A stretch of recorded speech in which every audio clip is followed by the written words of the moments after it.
na baka kaya tayo iniiwan ng mga taong mahal natin. Kasi, baka merong bagong darating na mas okay.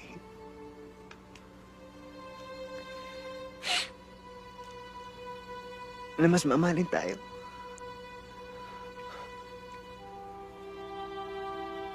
Yung taon di tayo sasaktan at paaasahin. Yung nag-iisang tao na magtatama ng malay sa buhay natin. Nang lahat ng mali sa buhay mo